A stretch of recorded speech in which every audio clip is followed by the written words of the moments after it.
Frid älskade vänner och välkomna till dagens uppdatering den 18. Ja, det pågår ju ett riktigt rävspel förstår vi då om när Israel ska slå till. Och mitt i allvaret så får man ju ha lite humor också. Jag tror många fick ett gott skratt åt den där bilden som vi lägger ut. Fel. Titta där på bilden. De här nidteckningarna är ju väldigt roliga faktiskt. Vi fortsätter och läser ifrån Sven Reichmans bok Allt är inte Gud som glimmar. Vi har kommit fram till kapitel nummer 12. Ett styckverk. Ja, och på den här sidan evigheten är det ett styckverk. Om vi nu försöker lyssna in en undervisning från Bibeln som kan föra oss på rätt spår kan det vara lämpligt att vi börjar med ett ord från Paulus. Och det handlar om nådegåvornas bruk. Men vi läser det sällan eller aldrig när vi ska undervisa om nådegåvorna. I första Korinthierbrevet 13, vers 18-13 så heter det så här. Kärleken förgår aldrig. Profetians gåvor de ska försvinna. Tungomålstalet det kommer att tystna. Kunskapen kommer att få en ände. Ett styckverk är allt vi vet. Ett styckverk är det vi profeterar, men när det som kommer som är helt, då får styckverket ett ände. När jag var barn talade jag som ett barn, tänkte som ett barn, resonerade som ett barn. Men när jag har blivit man har jag slutat med det som hör barnet till. Nu ser vi som en dunkel bild som i en spegel, men då ska vi se ansikte mot ansikte. Nu är alltså min kunskap ett styckverk. Då ska jag känna honom så helt som jag blivit känd av honom. Så blir det bestående, tron, hoppet, kärleken, dessa tre. Men störst bland dem är kärleken. Ofta läser vi det 13:e kapitlet utan att tänka på i vilket sammanhang som det är skrivet. När vi ska undervisa om nådegåvorna läser vi gärna kapitel 12 och kapitel 14. När vi ska högstämt tala om kärleken i helt andra sammanhang, då läser vi givetvis ur detta 13:e kapitel. I regel missar vi ju då helt att detta kapitel utgör ju i själva höjdpunkten och centrum i Paulus undervisning om just nådegåvorna. Gåvan är ju alltså ett uttryck för nåd och då uttryck för kärlek. Därför börjar kapitlet med en kommentar att jag har vilken gåva som helst men som inte drivs av kärlek. Och när jag brukar den utan kärlek så är det totalt meningslöst. Det finns människor som har lätt för självbespegling. De kan grubbla sig fördärvade över frågan om det ligger kärlek bakom minsta handling som man ska göra. De grubblar tills varje tillfälle är förbi och så blir i praktiken inget uträttat. Men det är ju inte så man ska förstå Paulus. Ordet är till för dem som tycker att tillvaron blir enklare om man aldrig granskar sina motiv. Sen ger oss Paulus några kännetecken på agape som är den äkta gudomliga kärleken. Efter det kommer de rader som jag nyss citerade. Och nu är vi tillbaka i nådegåvorna igen. För det är dem som Paulus vill undervisa oss av. Vad har han då att säga oss? Jo, hans budskap är att alla gåvorna är ett provisorium som kommer att försvinna när Guds fullkomliga rike har kommit. I himmelriket finns inget tungotal. Där känner alla Herren fullkomligt och då finns det heller ingen plats för profeterandet. Efter uppståndelsen blir ju alla friska och helandets gåvor kan vi därför glömma när evigheten har brutit in. De behövs helt enkelt inte. Andebedömning är något man måste utöva i en tid när man inte riktigt vet vem eller vad man kan lita på. Men när sanningens värld har brutit in behövs ju inget sånt heller. Men det är bara ena sidan av saken. Paulus säger också att när vi brukar nådegåvorna så måste vi veta att ingen av dem är fullständig. De har inte förmågan att ge oss mer än en flik av det himmelska tillståndet idag. Profeter kan höra fel, därför måste budskapen noga prövas. Man gör det inte av misstänksamhet mot profeten. Man gör det för att man vet att alla nådegåvor är ofullständiga styckverk. På samma sätt är det också givetvis med helandet. Somliga blir helande, andra inte. Ibland blir människor bättre, men inte bra. Och vi grubblar halvt ihjäl oss för att få svar på varför det kan vara så. Förklaringen är helt enkelt: alla nådegåvor är styckverk. Ja, men säger vi, varför är det så då? Vad gör vi då för fel? Ja, vi gör inget fel. Skapelsen är ännu inte återförenad med Gud, så att vi kan se honom nu ansikte mot ansikte. Om vi går tillbaka till sagan som vi hade i förra avsnittet då om Persson, så ser vi hur han spårade ut i sin tjänst den dagen han vill lyfta upp sin nådegåva till ofelbarhet. När han inte kunde glädja sig över det som hände spontant utan hela tiden ville förbättra resultatet utöver vad Gud hade gett, så blev gåvan till slut ett människoverk. Då blev det en mängd prestationer i allt sammans, och den tillhörande läran avlägsnade sig från bibelordet. Antag att du fick gåvan att hela alla sjuka. Bara ställa upp den på led och springa förbi hela kön och nudda vid alla, och alla blir friska. Märkligt nog skulle du ju inte behöva älska någon av de sjuka för att kunna göra så. Det skulle inte kosta dig mer än en ansträngning och be om kraft och sedan själva beröringen av de sjuka. Nu när detta är omöjligt så närmar du dig alltid de sjuka med risken att inte kunna hjälpa. När ingen hjälp kommer måste du dela den sjukes lidande istället för att lösa krisen. Det behövs mycket mer kärlek för den uppgiften än det behövs för den anonyma kraftgärningen. Den som är ett verkligt gudaväsen, han kan göra absoluta mirakel. Den som även efter pånyttfödelsen bara är nästan som ett gudaväsen, han kan förmedla mirakler men bara på ett ofullständigt plan. När Adam åt av kunskapens träd ville han ju bli mer än vad han var skapad till att vara. När vi ser på miraklernas område söker den kunskap som ska förvandla oss från nästan till en fullbordad jämlikhet med Gud, så går vi i praktiken från rättfärdighet till synd.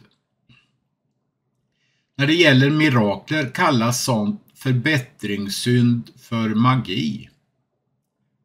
Vad intressant, va? När det gäller mirakler, säger Sven här då, så kallas sånt förbättringssynd för magi. Vad är magi? Låt mig då genast så säga ifrån att jag nu lägger en liten annan mening i orden än vad man brukar göra. Många menar att magi är ett mirakel som uppkommit genom att man medvetet sökt onda andemakters hjälp genom spiritism, besvärjelser, amuletter och vad det mera kan vara. Här använder jag ordet i den meningen att miraklet har blivit så obligatoriskt att jag som människa har fått makt över miraklet. Därmed är det inte utsagt om det är Guds kraft eller inte. Det som gör magin till magi efter detta sätt att se är det faktum att jag som människa menar mig vara så utrustad att jag förfogar över undret. Här är det alltså jag som bestämmer när och hur undret ska ske och inte Gud. Ja, det är ju faktiskt magi. Många blir förbryllade när de läser Matteus 7, 15-23. Där möter Herren på den yttersta dagen de falska profeterna, som utvärtes varit så fina och sett så enormt rättfärdiga ut, men som i sina hjärtan varit som rovlystna vargar. De säger att de har gjort massor av mirakler i Jesu namn, och Jesus säger inte emot dem. Trots det visar han bort dem och kallar dem för ogärningsmän, eller de laglösa.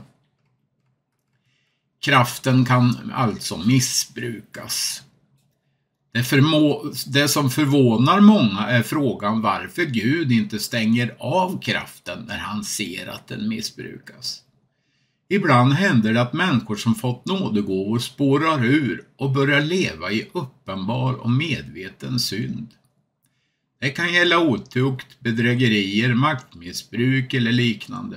Och ändå ser det ut som nådegåvan inte torkar in på något sätt. Sjuka fortsätter ändå bli helade.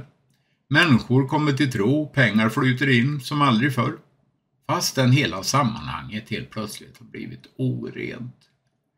Genom åren har jag mött flera förvirrade hustrur. De har klagat över att maken kunde slå dem eller misshandla dem psykiskt. Strax efter kunde han gå på mötet och lägga händerna på folk, och då blir de döpta i den heliga ande. Kvinnans slutsats blir ofta att det måste ju vara henne det är fel på, eftersom människor blir välsignade av makens tjänst. När till slut bubblan brister och folk får veta hur den mannen behandlat sin hustru, blir många oroliga och undrar vad det var för andedop de egentligen upplevde. Var det nu Guds kraft eller var det nu djävulens? Alla parter skulle må väl av att förstå att Gud är stor nog att kunna välsigna även genom en man som själv är på väg bort från Guds nåd i sitt eget liv. Jag tror personligen att allt verkligt gott som sker på jorden kommer från Gud, även om det görs kanske av den värsta buse och gudsförnekare. Så nog var det Guds kraft i andedopet, men i välsignarens liv var det kanske inte fråga om bruk utan om missbruk.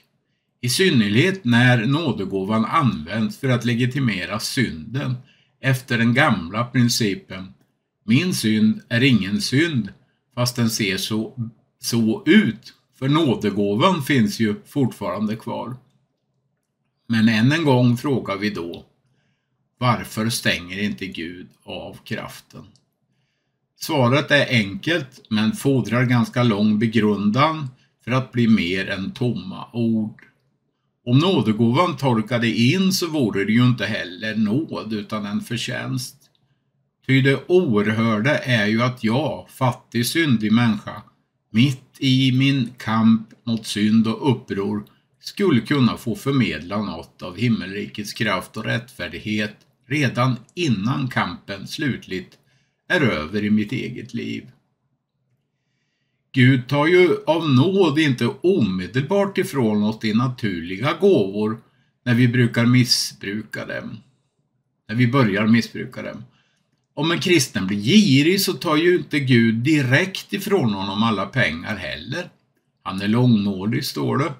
Nådegåvan är dessutom inte till för den som utövar gåvan, utan den är given av Gud för att utövarens omgivning ska bli välsignad.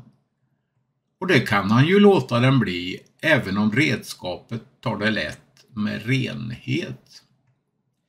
Det är ett vanligt misstag att kristna inte vågar sträcka sig efter nådegåvor av det enkla skälet att de inte är färdiga med sin helgelse. Jag som blir så ilsken, hur skulle jag kunna få någon nådegåva, kan det heta? Ja, det är ju just för sådana människor, svaga människor som vi, som det behövs nådegåvor om himmelriket alls ska kunna bryta fram. Gåvan är ju ingen medalj, den är nåd, och trots vår ofullkomlighet kan den nåden behålla sin renhet bara om vi inte gör anspråk på att äga den eller kontrollera den. Och skulle vi ändå göra det kan renheten fortfarande verka i omgivningen. Själva löper vi dock risken att förhärda våra hjärtan om vi medvetet utnyttjar det faktum att kraften finns kvar trots vår avsiktliga synd. Det är på denna punkt jag menar att den verkliga gränsen går mellan nådegåva och magi. Adam sökte kunskap för att få mer än Gud självmant hade velat ge honom. Det handlade om att äga skapelsen istället för att förvalta den. Givetvis tyckte han det var en förbättring. Ett ord som är så positivt laddat att vi nästan inte kan förstå hur det ibland kan vara ett uppror att vi strävar efter perfekthet. Det är genom våra kötsliga förbättringar som väckelsen dör, liksom det var för Adams förbättring när Edens lustgård stängdes. Ty bakom den förbättringen ligger vår längtan efter den makt som Gud gör anspråk på att ha och äga för sig själv. Tecken och under. Vi talar ofta om tecken och under, vilken Bibeln också gör. Mer sällan frågar vi oss vad själva kombinationen av dessa begrepp står för. Om nu undret är ett tecken, vad är det då ett tecken på? Många lever i den ogenomtänkta föreställningen att undret skulle vara ett tecken till att allt är bra. Predikanten som gör under skulle då bevisa med sina mirakler att de lever rätt och att deras undervisning skulle vara helt korrekt. Men tyvärr så är inte detta sant. Gåvan utvisar inte den som förmedlar gåvan om han lever rätt eller inte. Det såg vi precis nyss. Så under och tecken är inget i sig som bevisar någonting. Men undret betyder inte heller att den undervisning som kanske gavs före miraklet behöver vara korrekt. Vi måste lära oss att undret är ett tecken på att Guds rike är nära, eller i annalkande om du så hellre vill uttrycka det så. Det som har fått gåvan att hela sjuka kan ha en undervisning som är uppåt väggarna, men hans gåva fungerar ändå. Det är ju inte av hans undervisning som de sjuka blir friska, utan av hans uppdrag och gåva att hela de sjuka. Sammanfattning på det här kapitlet då. Något av det viktigaste att förstå om nådegåvan är en ofullständig gåva i en ofullständig människa. Anden som ger gåvan är självfallet inte ofullkomlig, men han väljer att uttrycka sig i den här tiden på ett ofullständigt sätt genom att använda oss, givetvis då. Kanske gör han det för att vi ska längta hem till det rike där vi får se Gud ansikte mot ansikte. Människan i vars liv anden ska uttrycka sig behöver inte vara fullkomlig för att det ska ske. Och hon blir inte mer fullkomlig när det sker. Krävde Gud fullkomlighet så kunde vi totalt lägga ner alla tankar på att få nådegåvor. Ingen blir fullkomlig på den här sidan. Å andra sidan har vi anledning att alltid känna bävan och förundrad när vi får se nådens strömmar, trots att våra liv är som de är. Det finns en frestelse till att se nåden som en självklarhet, så att man inte längre bryr sig om renheten. Egentligen är nådegåvorna ett uttryck för det som i Bibeln kallas tillräknad rättfärdighet. Vi är inräknade i den skara som ska få del av den fulla frälsningen när Herren återvänder. Redan innan det har hänt får vi skörda frukterna av det som kommer att ske. Och det är väl underbart härligt att jubla över. att det kan ske helande på den här sidan evigheten. Nu har vi sett en del om hur det blir när en nådegåva spårar ur. Det kanske börjar bli dags att istället fråga vad gåvan egentligen innebär när vi inte missbrukar den. Alltså, vad är gåvan till för? Jo, vad är den himmelska gåvan för? Jo, den vittnar naturligtvis om Guds kommande rike. Och så kommer det lite klipp här ifrån Tipping Point. Och så har vi Newsflash med lite musik och nyheter till slut. Gud välsigna er, ha en bra dag. Amen. Israel correspondent Brian Schrager. He's worked as a journalist in Israel since 2014, serving for 2 years as the head of the news division for Bridges for Peace, and in 2020 until 2021 as the bureau chief for the USA Radio Network. He's joining me today to talk about current events in Israel. Well, Brian, thank you for joining me today, and you do a great job as our endtimes.com Israel correspondent. We appreciate all that you do. This a powder keg over there right now, to say the least. And last Saturday, you know, of course, Israel bombed the consulate in Damascus the week before, and Iran vowed a response. And of course, you guys saw the response last Saturday. You were in Jerusalem when that happened, weren't you? I sure was. They started, you know, I received, I knew the bombs were coming. That's when I filed a report on Sunday night, my time. It was about midnight. And then a couple of hours later, maybe 3 hours later, time was strange. All of a sudden, everything exploded right outside my porch. Wow. It was, and I thought, what in the world? I didn't think enough time had passed for the missiles and the drones and to come. But boy, they were there, and it was a fireworks show. I mean, right literally above me. I saw the interceptions. I saw bright orange buckyballs falling to the earth, which I think were Continental missiles breaking up and falling down. It was very, very dramatic. Well, you know, Israel's already on edge, and there's so much trauma, and that was just added to it. So, I mean, you guys are, you know, incredible for putting up with all that. What is Israel's response at this moment? Now, we're taping this on Tuesday. This is going to air on Wednesday. And so what do you hear about Israel's response to the bombing? Right now, what is officially being said is that the War Cabinet has met and is discussing a response and is promising to give one. What that response will be, how it will look, is not known.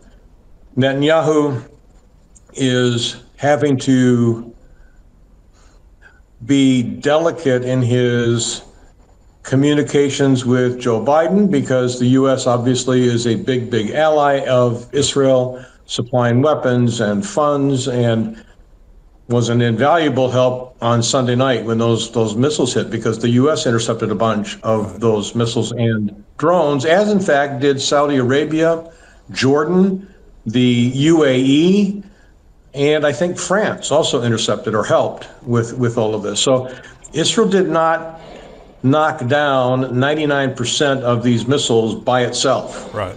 It was a coordinated effort, and that was actually quite remarkable. And so now going forward, there's this thing that Biden has told Netanyahu, don't retaliate. Well, that's not going to wash here. Right. It just isn't going to wash. Right. The military here is absolutely determined that there must be a response, not for revenge, but because for deterrence. If there isn't a response, then Israel is perceived as weak. And in this part of the world, you have to respond. Yeah. And you have to respond in kind. Again, it's not retaliation. And Israel certainly has a lot of reasons, as you and I both know, to do something in Iran because of its nuclear program, and which is on the verge of developing nuclear weapons right now. Right. So what kind of response it will be, we just don't know. Well, Jeremiah 49 is a prophecy against Elam. Elam is southern Iran. And the prophecy says, I'm against you. God says, I'm against you, Elam. and I'm going to knock the bow out of your hand in the height of your power, and I'm going to judge your princes, not the people. Because the people of Iran, millions are turning to Jesus and getting saved. Yes, but they are. The leaders in Iran are corrupt, and they, of course, believe that Allah has called them to destroy Israel and to usher in the end time. So this is a religious war. This is not just a conventional war. This is a religious war. You agree with that? Absolutely, yeah, absolutely. And in fact, as I'm sure you're aware, Ali Khamenei, the so-called supreme leader of Iran, has repeatedly over the years said that Iran's number one goal is to provoke the return of the Mahdi, the Islamic Messiah figure, who is going to come in, according to their theology, he's going to come in and set everything right. And so part of the reason for creating chaos is to provoke the Mahdi to come. This is a cardinal doctrine in Iran, but the world doesn't discuss it because I think it's uncomfortable with this whole idea of the theological motivation, the religious motivation that is behind what Iran is doing. And the problem, Brian, with the world's response in trying to pressure Israel into a two-state solution, they don't understand the religious ramifications of this. Hamas is an example. Hamas is Muslim. It is a Muslim group that is vowed to the annihilation of the Jews. Well, the Palestinians in other places in the West Bank, they believe the same stuff. That's why the Palestinian Authority won't renounce October 7th or Hamas, because they're very popular among the Palestinians. Exactly. And Abbas does not want to lose political power. So, eventually he has to pass away, I think. He's in his 80s. Oh, yeah. He is immensely unpopular among the Palestinians, and yet Hamas is very popular. Yes. What a dangerous combination. And we're trying to push Israel and the Palestinians in bed together and tell them to make up and get along. It's impossible.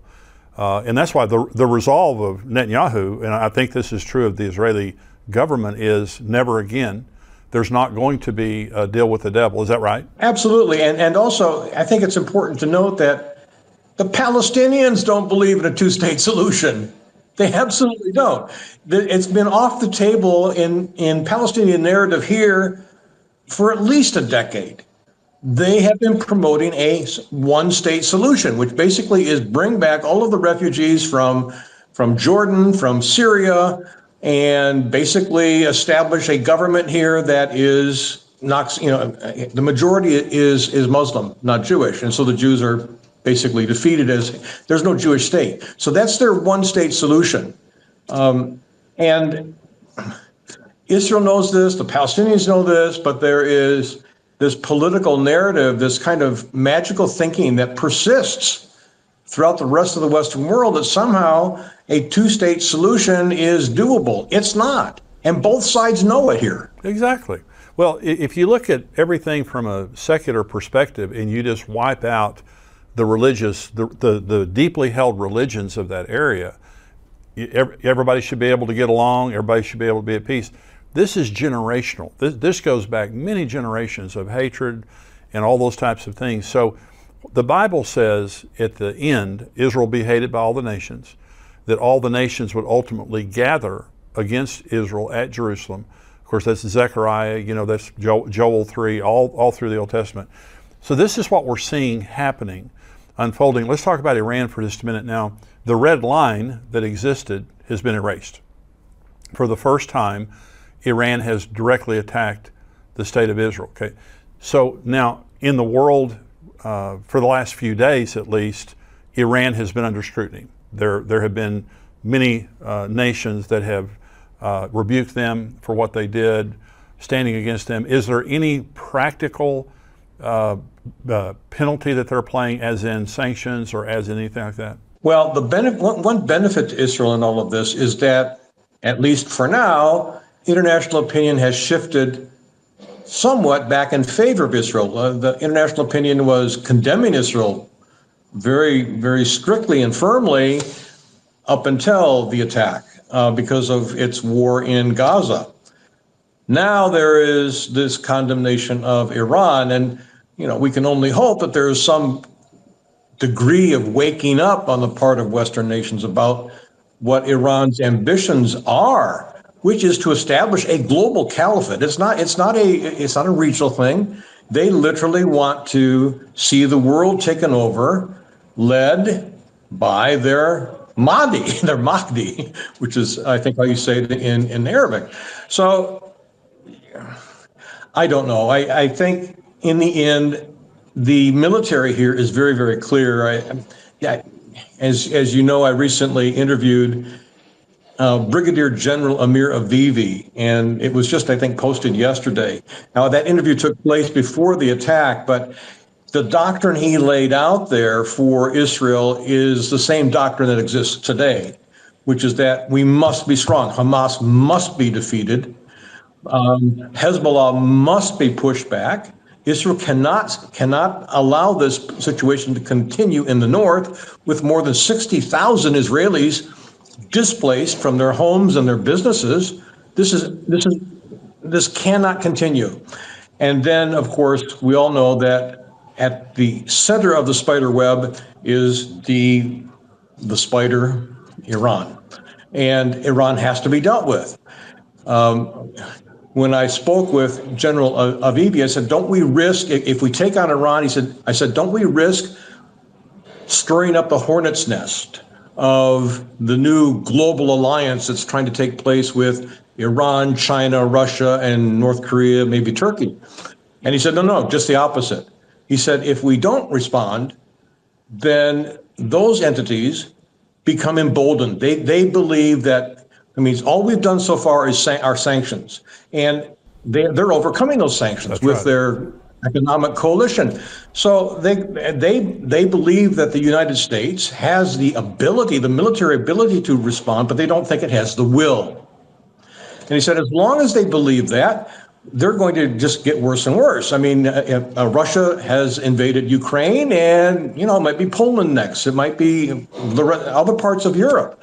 As for China, it's been threatening Taiwan for a long time, and flying jets and invading its airspace. At some point, it seems like it's determined to take Taiwan for its own. So he said, if we don't respond, he said, but when you have a coalition like this, there are, the strong ones. He said, it would be foolish to attack Russia or China. Go for the weak one. The weak one is Iran.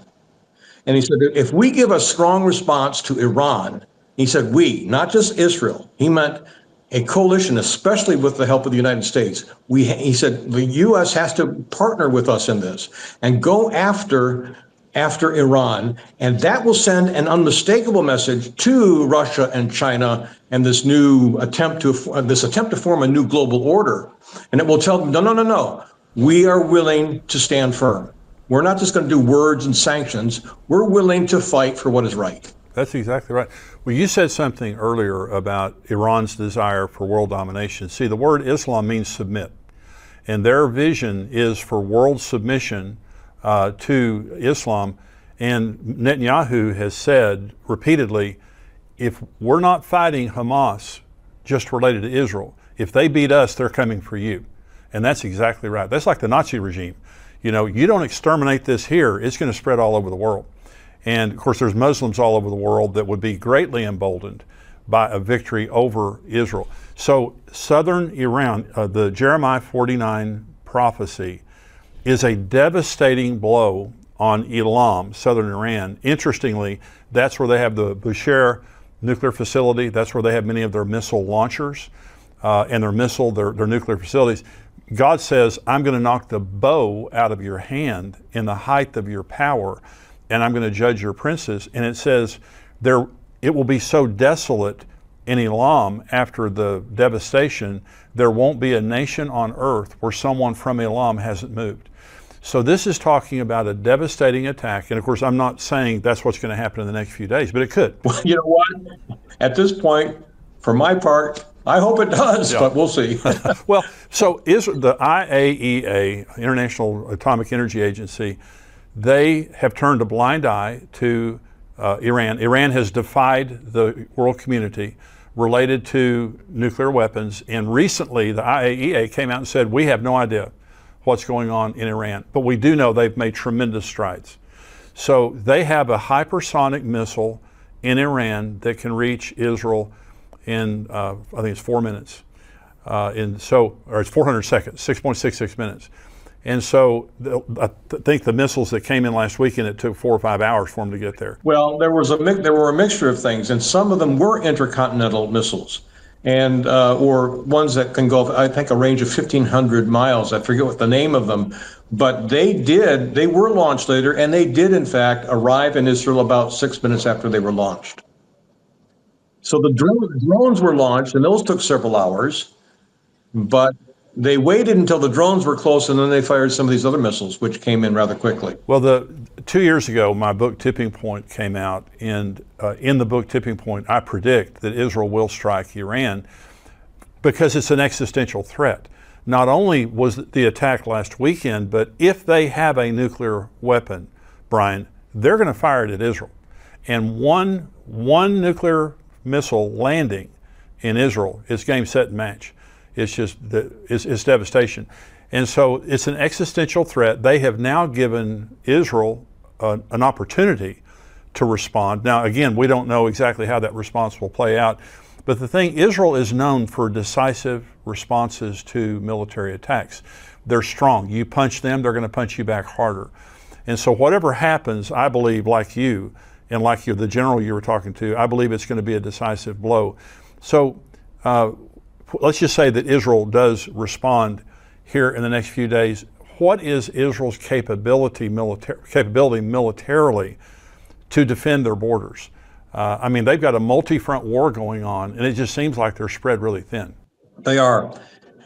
The military objective that Israel embraced from October 7 forward was first, defeat Hamas, defend ourselves against Hezbollah, because there was a very keen concern that Hezbollah may launch a full-blown attack too. That was on everybody's minds on October 7 and 8. They didn't, but they have entered into the fray, and what's been going on with Hezbollah in the north is a virtual war. But Hamas has to be defeated first. Now that whole doctrine has been kind of mixed up or upset now because of the attack from Iran on Sunday. So we're engaging in speculation here. There's no doubt that Israel is spread thin in terms of manpower, and it really doesn't have, in my opinion, it doesn't have the necessary personnel to take on a full-blown war on two fronts. Now, as we have seen, Israel, in fact, withdrew most of its troops from Gaza before this attack from Iran, perhaps in anticipation of it, perhaps in anticipation of invading and dealing with Rafah in the south of Gaza. We don't know. I mean, this has been actually perplexing and troubling to a lot of Israelis. Why did we do this? Maybe they're ready for something to happen in the north. They knew that there might be a need for their personnel to go up there. Also, people needed a break. I mean, a lot of people hadn't seen their families or been to their work for months. So Israel has a lot of air power and military power, but it doesn't really have the personnel to fight a war on two fronts. If it goes after Iran right now, it's not going to be sending troops on the ground, obviously, to Iran. It's too far away. And if Iran decides to actually do something in a major counter answer and authorize Hezbollah to launch its 100,000 plus missiles, which can hit any place in Israel, then yeah, it's going to be problematic. But it's not going to be so much a boots on the ground thing. It's going to be all these missiles coming in again, like it was on Sunday. It's not going to be a conventional war. And Israel has tremendous firepower militarily. So let's talk about politics for just a minute, Brian. So Netanyahu is under fire. under scrutiny. Is there a movement to oust him? Well, there's certainly before October 7, there were about half the country was, out in protests at least every Saturday night after Shabbat, calling for new elections. The coalition that Netanyahu put together after this last election is unlike any other coalition he's had in the past. In the past, his coalition has included the Haredim, the ultra-Orthodox Jewish parties, but he's always had a, if you will, a moderate, non-religious party as part of the coalition. And so what he was able to do was he was able to say to the ultra-Orthodox, I can't really do what you want me to do right now, because if I do, this other part of our coalition will leave and the government will fall, okay? That's not the case anymore. Now, everybody in his coalition is from these ultra-Orthodox religious parties. And his government is held captive to that. It can't stay in power without them. And so they've been driving an agenda which is often problematic. One of the things that is the greatest irritants in Israel is that the young men of these Haredim do not serve in the IDF. And we need the personnel. We need the boots on the ground. Now, they would not have to be even in battle. They could be doing support work, volunteer work, working in the background. But they won't do it. They absolutely, resolutely refuse. And this is, when you have others, every Israeli here has a family member, a friend who's either wounded or fallen in battle. I mean, it is visceral here. And then to have a group of people within the country say, no, we're not going to do anything. We refuse to serve, to defend this country. But by the way, we want all your money. We want your money to come in to fund everything for us, but we won't pay we don't pay taxes because they don't work. And they won't fight in the military. This is not a formula for endearing the government to the rest of the culture. So it's not, sometimes I think in the U.S., what's happening in Israel is framed as if it was a U.S. left-right issue. It isn't so much like, it isn't there's some of that, but it's actually more of a religious to moving towards secular, if you will. But it's a religious, ultra-religious to non-religious spectrum.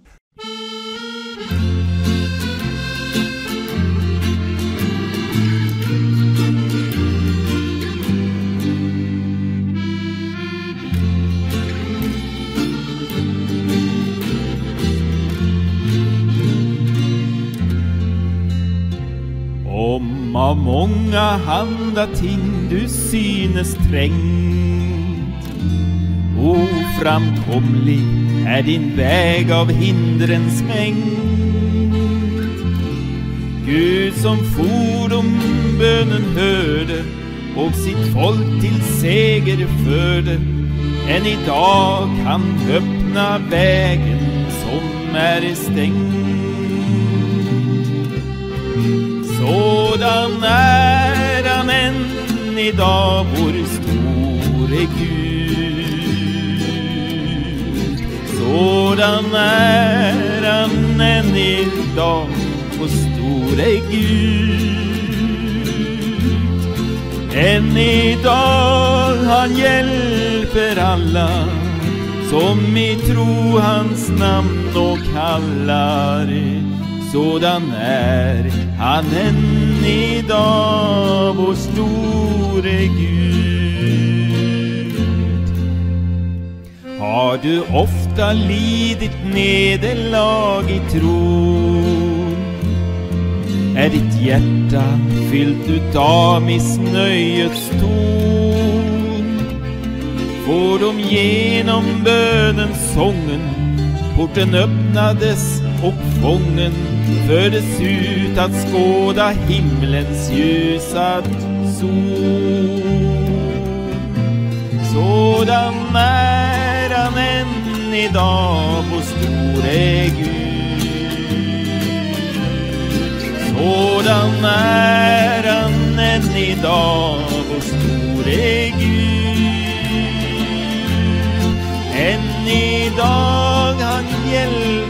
alla som i tro hans namn och kallar.